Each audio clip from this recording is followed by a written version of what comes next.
Welcome back sa Book Gaming Channel. So guys, for this episode, meron tayong bagong earning platform na pag-uusapan. Bibigyan natin to ng overview. Pero bago natin simulan yan, at baka bago ka pa lang dito sa YouTube channel natin, kahit na lang muna ng subscribe button. By the way, dito nga pala sa Book Gaming Channel, nag-upload tayo ng mga bagay-bagay na pwede nating pagkakitaan. So hindi na natin papatagalin yan. Book Gaming, ano ba yan? Walang iba kundi si Odd Market, guys. Bagong platform lang to. And ang kagandahan dito, kahit ako mismo, natutuwa ako sa mismong game mechanics ng platform na to. So, siguro bago tayo mag-dive dito, no, double check lang muna natin paano ba mag-register dito kay Odd Market. So, unang-una guys, pwede kayo pumili either phone number or email. In my end, ang ginamit ko na lang phone number. So, lagay nyo lang yung phone number nyo, make sure it's active, and then syempre password, pa-fill up na lang din. Lagay nyo yung CAPTCHA, yung region kung nasaan kayo. Kung for example, Philippines, lagay nyo. Nickname, any nickname will do. Itong invitation code, lalagay ko yung invitation code ko diyan kasi once na gumamit kayo ng invitation code, yes, magkakaroon kagad kayo ng extra point sa inyong account. So, big advantage kagad yan. Nung gumawa rin ako ng account kanina, naghanap pa ako ng invitation code. Good thing sa inyo, meron na akong provide. Okay, so talpak na lang kagad. So, punta muna tayo dito sa mismong website ni Odd Market. So, ito yung mismong dashboard niya nga pala. No? So, makikita nyo sa dashboard niya, ito nga pala, sa mga masisipag yan, yes, meron tayong invitation link. For example, kayo, nakapag-register na kayo, may mga kaibigan kayong gustong ng mga ganitong play to earn, yes, pwede nyo gamitin itong invitation card o code nyo, at least yung code nyo gamitin nyo para magkaroon kayo ng mga points and then magkaroon din kayo ng mga extra income kahit na wala pa kayong puhunan. So yung tanong, Book Gaming, paano ba yung mismong concept ng play to earn na yan? So, ako kasi guys, crypto trader, alam niyo naman dito sa Book Gaming. So, makikita natin dito, napaka-basic lang, no? Meron tayo, for example, yung cryptocurrency tab. So, alam nyo, as a trader, no, ang ginagawa namin, pinipredict namin kung ano yung mangyayari sa market, kung tataas ba yung presyo or bababa yung presyo ng cryptocurrency. For example, yung Bitcoin ba tataas yung price o yung Bitcoin bababa yung price. Similar concept kay Odd Market, pipili lang din tayo yes or no kung tataas ba yung presyo ni Bitcoin or bababa ba. Pero hindi lang naman Bitcoin, iba-iba. For example, ito, may tanong, can BTC break through? Okay, before May 5. So, yung 98,000 ba ma-reach ni Bitcoin? So, ayun yung mga gagawin natin. Pero, before that, bago tayo tumalpak, bago tayo mag-delves dito, papakita ko lang muna sa inyo saglit, no? Punta muna tayo ulit dito sa account natin, personal information. So, magde-deposit muna ako kasi napaka-basic lang naman mag-deposit. So, kailangan kasi at least may load yung account natin. By the way nga pala, yung load ng account natin minimal is $10.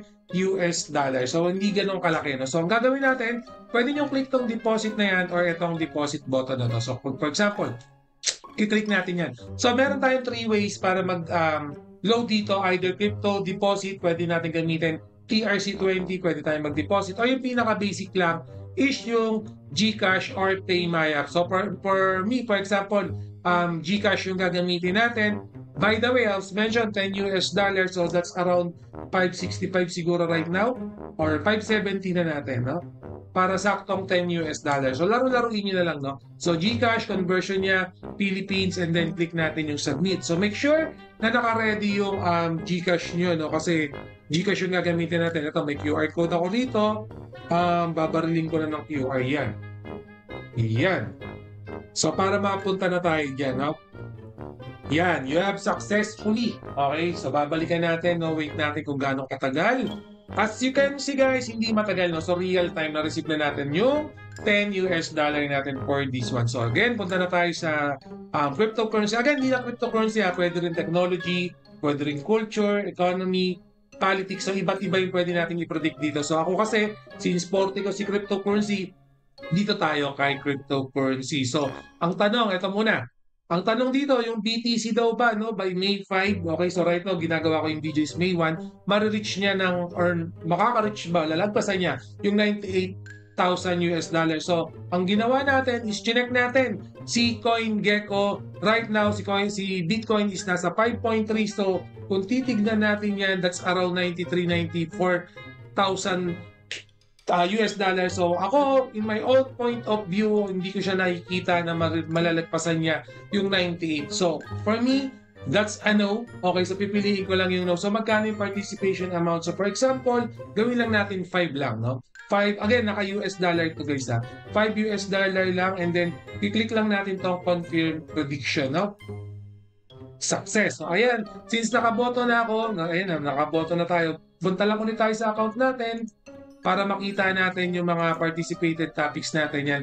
Nandito na yan, included na yan. Prediction amount na nilagay ko, 5. Wait ko na lang matapos yan. Okay, so don't worry. Since nakapag-predict na tayo, kayo din mismo pwede kayong mag-publish ng sariling prediction nyo para at least or topic nyo para at least yung ibang user makapunta ron, mabisita yung ginawa nyo, and then syempre makikita nila kung paano nga ba kumita doon. Kahit kayo pag nag-post kayo, kikita kayo. For example, ito ako, nag-post ako about technology. Right now, may mga bumoboto na, and then alam ko around 7,000 na yung total amount ng bumoboto dito sa ginawa kong content, ginawa kong topic for this one. So if you want to create your topic, click nyo lang itong post new topic. Napaka-basic lang. Siyempre, topic title. At least yung pinaka-catchy, no? For example, sport, no? Will LA win tomorrow? For example lang naman, no? So, yan. Also, yung topic natin, for example, pwede ko siyang lagay sa culture or others kasi sport siya. No? So, lagay ko na lang sa culture. Itong participation date, yung mga user kung hanggang kailan sila pwedeng mag-predict. For example, ngayon, May 1. So, for example lang, gusto ko May 3. Okay, matapos to, no? Sabihin natin, lagay natin to May 4. Kunwari May 4. Game by May 4. Yan, by May 4. Yan, for example lang. So, ibig ko sabihin, hanggang May 3 lang pwede mag-participate, pwede mag-predict. And then, syempre, yung judgment na natin, ang gagawin ko na siyang May 5 para tapos na talaga yung mismong game. And then, syempre, piliin na lang natin yung magandang image. Since basketball yan, nalagay ko na lang, for example, si LeBron James. So, eto, dito, participation, rules description, napaka-basic lang, no? So, para similar lang din, will LA, wait lang. Will LA win the game by May 4, okay? Yes,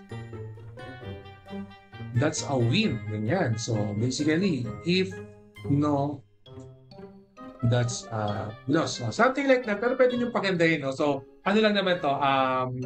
Example lang, no? So, pag nagawa nyo na yan, click post. Pero ito guys, be mindful. Pag nag-click kayo ng post, make sure to read it all na tama and correct. Kasi for example, ayan, wrong, no? Nagkamali ako, hindi kagad nila i-approve yan. Kasi thoroughly, chine-check nila yan kung okay ba yung ginawa mo. Thoroughly, doon na double check nila yan kung goods ba yung product na ginawa mo. Okay, so hindi ka lang basta-basta makakapag content, no? Kasi dino-double check pa rin nila yan. So again, make sure na all details is correct para at least once na pinost nyo, hindi na siya magtatagal sa pending review. Kasi itong mga to mas nauna pa kaysa dito. Late ko na nga to. Pero since tama yung ginawa ko dito yun, nag-push through siya. So, yung pinalpakan natin, no? Yan, makikita natin dyan. So, wait ko na lang yan hanggang May 5. Makikita natin. And then for this one, makikita rin natin yung mga topic rewards. Kung meron tayong ginawa, makikita nyo prediction reward after yung event, no? Pinalpakan natin. Lalabas dyan. Again, pag may mga concern naman, may contact support. And then yung deposit, pinakita ko na sa inyo, napaka-basic lang.